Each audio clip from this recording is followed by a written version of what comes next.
Dr. Castleberry here with perhaps our third and final session for today. We are reflecting on our week 2 discussion questions and digital media literacy, and we've been working through Chris Special's questions, some really interesting insights here. We were just finishing up on this idea of pseudoculture and how Danesi suggests that popular culture is pseudoculture and pseudoculture is akin to simulacrum.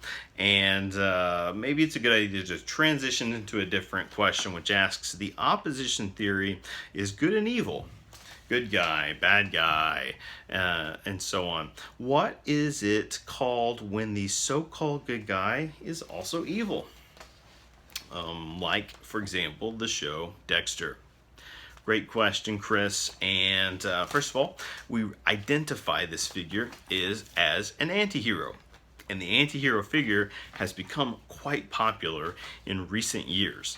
And the anti-hero figure has been sprinkled throughout popular culture, especially on television, since and we're not suggesting this is the first time, but since the early 2000s, perhaps the late 90s, you have figures like Tony Soprano that really kind of set the I don't know if he set the bar high or set it low, but he is this anti-hero figure. It was sort of he's a functioning criminal. Yes, he's a mafia boss, and yet there are ticks about him that makes him, if not sympathetic, then at least intriguing, to the point that the audience is willing to kind of follow along and watch and be sort of privy to all of these, underbelly dealings and episodes that occur. And so that, the same is true with Dexter. Here you've got a serial killer that literally has no soul, and yet he's put in that role of quasi-protagonist, right? So to use Danesi's language there, he says popular culture is pseudo-culture. Then maybe Dexter's a pseudo-hero. Right, he's a pseudo protagonist because he's doing some pretty devious things, and his morality is jeopardized from the get-go. And so part of the fun for the audience is a kind of would he, won't he tease. This is, I think, I don't want to try to cherry pick or pinpoint how certain audiences respond, but I know a lot of people that really liked this show in its heyday. And it was funny because oftentimes they were diametrically opposed to, maybe some of the more lurid content in real life. And yet they found there was something about that text that was intriguing to them. And I think it speaks to, and this is a question we're going to get later, to this idea of carnival theory and what it provides, as well as that theory of catharsis we previously mentioned and what it's supposed to provide for us. And so here we have this serial killer who's doing all of these terrible things and breaking our laws, but he's got his own quote-unquote moral code he's following, right? We're talking about Dexter Morgan of the TV show and book series Dexter. And Dexter Darkly or Darkly Dexter, whatever. And so it speaks to this anti-hero movement, right? Tony Soprano, Don Draper of Mad Men, Sons of Anarchy, these kinds of... the more I think about that show, the less I'm convinced there's any heroics going on. But these are definitely anti-heroes because they're put in that position of protagonist, even though they're doing terrible things. So we had these waves and waves of these types of figures on television, and some are still there, and new ones come all the time. And that does bring up an important question, and it's one someone's asking about in this week's questions, in terms of, what's the cost of all this? What's the cost of all this sort of the gray to dark types of entertainment? But back to the language. So what do we call it, right?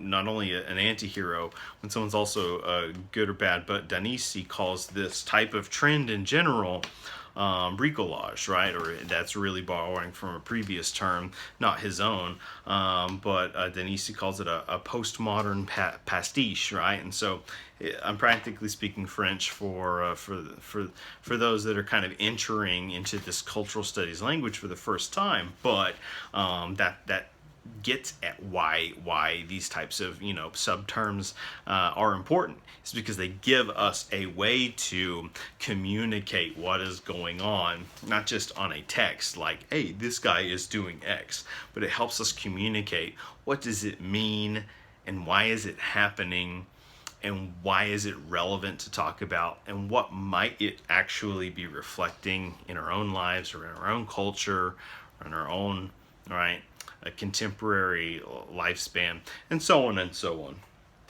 Okay, good stuff. Chris asks, how do genres provide marketing tools? So again, he's reflecting on that recap write-up of Stranger Things. And so I think a couple of terms are tossed around in that recap coming off the website Pop Matters. How do genres provide marketing tools? And my answer would be that genres are signposts.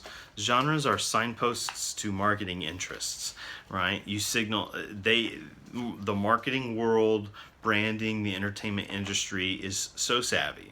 And anytime we feel like there's a brand new idea coming out, someone probably had it, 15 years ago, and it's been slowly gestating. But think about, if we want to think about genres as signposts, we can play, we'll have a little bit of wordplay, all right? And so I'll name a genre, and then I will attach some way in which it has become monetized or commodified or mass marketed. Okay, here we go.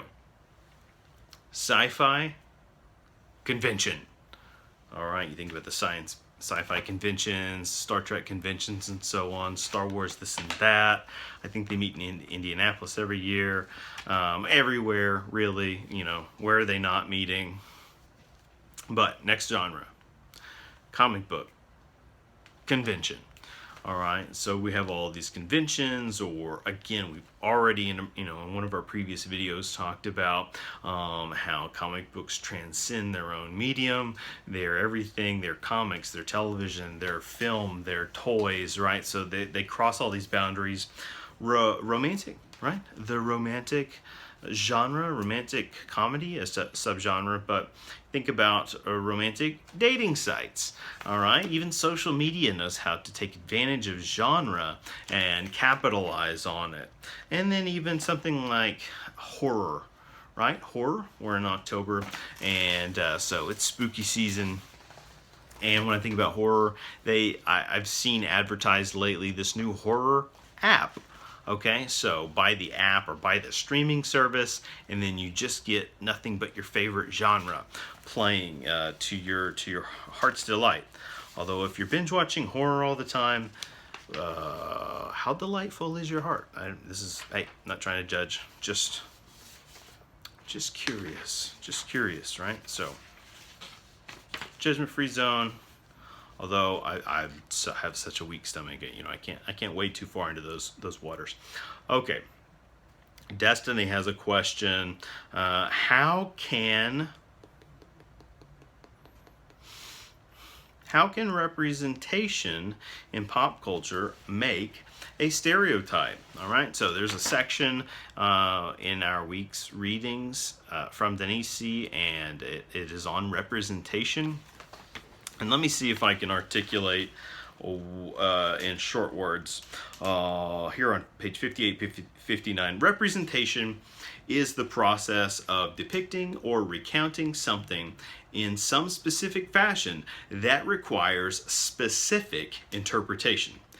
The intent of the representer, the historical, cultural, and social contexts in which the representation is made, the purpose for which it is made, and what it is designed to depict all play a role in how it is interpreted and received by audiences. And so Denisi gives us the example of representation of fatherhood in television sitcoms, and talks about the cultural history there, and how dad starts as this very patriarchal, respected authority figure. It's like what we've talked about in recent weeks, this idea of an opinion leader, right? So the valued person.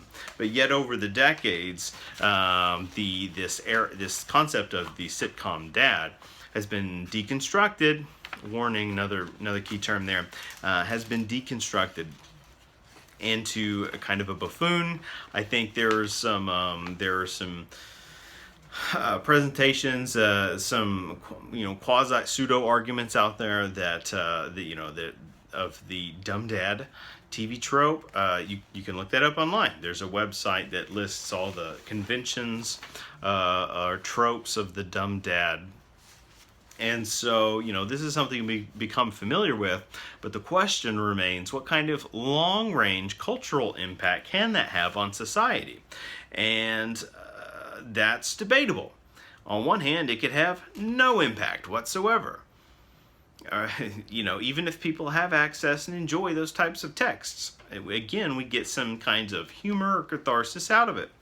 On the other hand, these types of mediations can impact how we perceive society or a given culture. And an example that comes to mind, I was giving a series of guest lectures. It was a guest at a university in China in the mid-2000s, at Normal University in Chuxiong, and the lectures, at least one or two of them, revolved around talking about some cultural diversity basics, right? Ways in which we could compare and contrast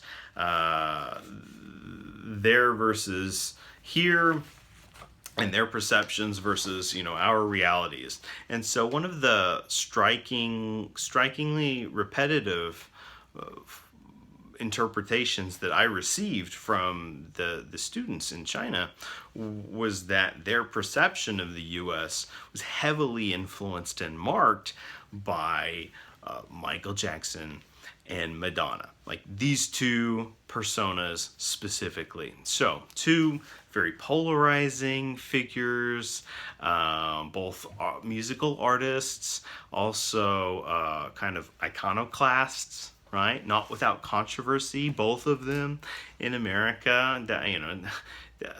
Strange representatives for the mass majority of us, but nonetheless, it was shaping the way outside countries looked at us.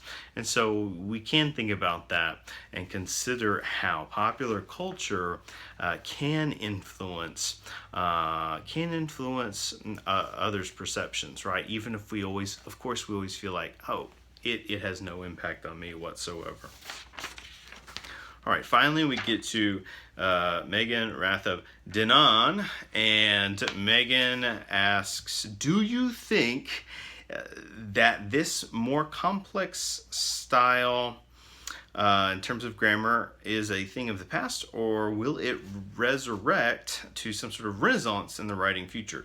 Grammar, let's think of grammar, this was an idea I had, as high-low in culture, and it's not my idea, this is that the whole point I'm trying to make is that perhaps it's always been this way, because grammar depended on literacy, and literacy depended on education, depended on your social class. But popular language is more complex than ever, because we're asked to sort of make these connections between all these different types of culture.